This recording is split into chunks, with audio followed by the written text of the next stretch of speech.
آج ہم بات کریں گے 21ویں صدی کی سب سے انقلابی ٹیکنالوجی آرٹیفیشل انٹیلیجنس یا مصنوعی ذہانت کی۔ کیا آپ جانتے ہیں کہ جب آپ موبائل فون پر چہرہ انلاک کرتے ہیں، گوگل پر کوئی سوال پوچھتے ہیں یا نیٹ فلیکس پر کسی فلم کا انتخاب، تو در حقیقت آپ مصنوعی ذہانت ہی کا استعمال کر رہے ہیں۔ یہ ٹیکنالوجی اب ہماری روزمرہ زندگی کا اٹوٹ انگ بنتی جا رہی ہے۔ آج کی اس ویڈیو میں ہم بات کریں گے مصنوعی ذہانت کے سفر، اس کی اقسام، موجودہ استعمالات اور مستقبل کے روشن امکانات کے بارے میں۔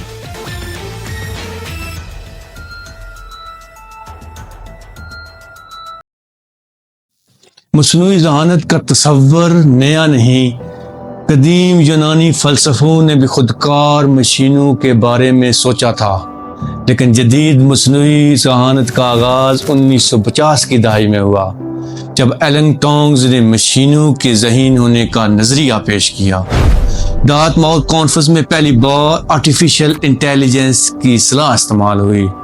1997 میں IIM کا ڈیپ بلو کمپیوٹر شطرنج کے عالمی چیمپئن کو ہرا کر فاتح قرار پایا، اور 2011 میں IBM کو واٹسن نے جیوپارڈی کھیل میں انسانی کھلاڑیوں کو شکست دی، اور اب تو چیٹ GPT جیسی ٹیکنالوجی نے ہمیں حیران کر رکھا ہے۔ لیکن کیا آپ جانتے ہیں کہ مصنوعی ذہانت کی ترقی میں کئی موڑ آئے، کئی ونڈرز آئے، کئی زوال کے دور بھی آئے۔ جب فنڈنگ ختم ہوئی، تحقیقات رک جاتی تھی۔ موجودہ دور در حقیقت مصنوعی ذہانت کا ایک سنہری دور ہے۔ آئیں آپ سمجھتے ہیں کہ مصنوعی ذہانت کام کیسے کرتی ہے۔ بنیادی طور پر مصنوعی ذہانت کی 3 اقسام ہوتی ہیں۔ پہلی قسم نیرو آئی یا محدود مصنوعی ذہانت، یہ مخصوص کاموں کے لیے مختص ہے، جیسے گوگل کا سرچ انجن، الگورتھم، ایپل کا سری یا فیس بک کا چہرہ پہچاننے والا سسٹم۔ مصنوعی ذہانت صرف وہی کام کر سکتی ہے جس کو تربیت دی جاتی ہے۔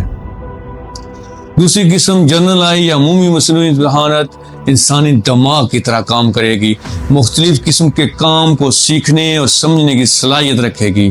فی الحال یہ نظریاتی بنیادوں پر کھڑی ہے۔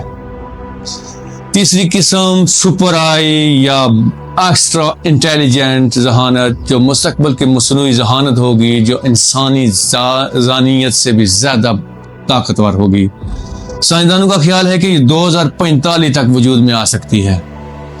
اس طرح مصنوعی ذہانت کی 2 اہم ذیلی شاخیں بھی ہیں: مشین لرننگ، جہاں مشین ڈیٹا سے خود سیکھتی ہے، اور ڈیپ لرننگ، جو انسانی دماغ کی ساخت کی نقل کرتی ہے۔ آئیں ہم دیکھتے ہیں کہ مصنوعی ذہانت ہماری زندگیوں کو کیسے بدل رہی ہے۔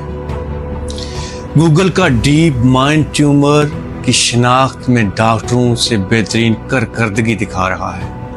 مصنوعی ذہانت سے تیار کردہ ادویات کے تجربات، ذاتی نوعیت کا علاج ایک اہم سنگ میل ثابت ہو رہا ہے۔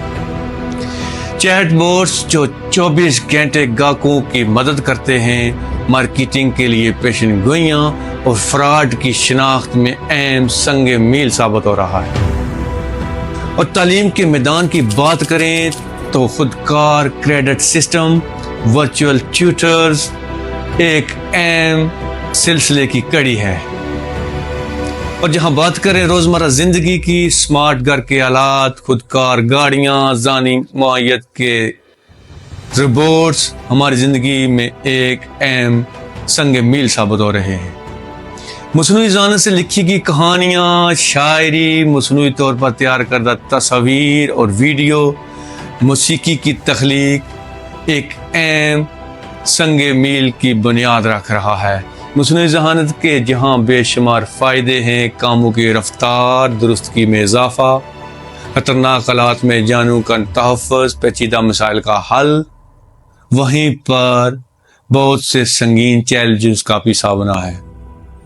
روزگار کے موقعوں پر اثر، پرائیویسی کے مسائل، مصنوعی ذہانت کا غلط استعمال اور انسانوں کا فیصلہ سازی کے عمل میں مشکلات کا سامنا ایک بہت گمبھیر سچویشن کو جنم دے رہا ہے۔ کیا مصنوعی ذہانت کو زندگی اور موت کے فیصلے کرنے چاہیے؟ کسی حد تک ہمیں مصنوعی ذہانت پر انحصار کرنا چاہیے۔ مصنوعی ذہانت کی ترقی کو کس حد تک کنٹرول کیا جائے؟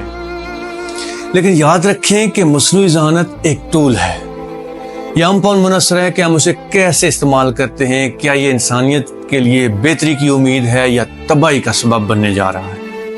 آج ہم نے مصنوعی ذہانت کے بارے میں بنیادی باتیں سیکھی۔ آپ کا کیا خیال ہے؟ کیا آپ مصنوعی ذہانت کے مستقبل کے بارے میں پر امید ہیں یا خوف زدہ؟ اپنے خیالات کمنٹس میں ضرور شیئر کریں۔ اگر آپ مصنوعی ذہانت کے کسی خاص پہلو پر مزید معلومات چاہتے ہیں تو ہمیں ضرور بتائیں۔ آپ کا بہت بہت شکریہ، آپ نے ہمارے ساتھ یہ قیمتی وقت گزارا۔ اللہ آپ کے اور آپ کے اہل خانہ کو اپنے حفظ و امان میں رکھے۔ اللہ حافظ۔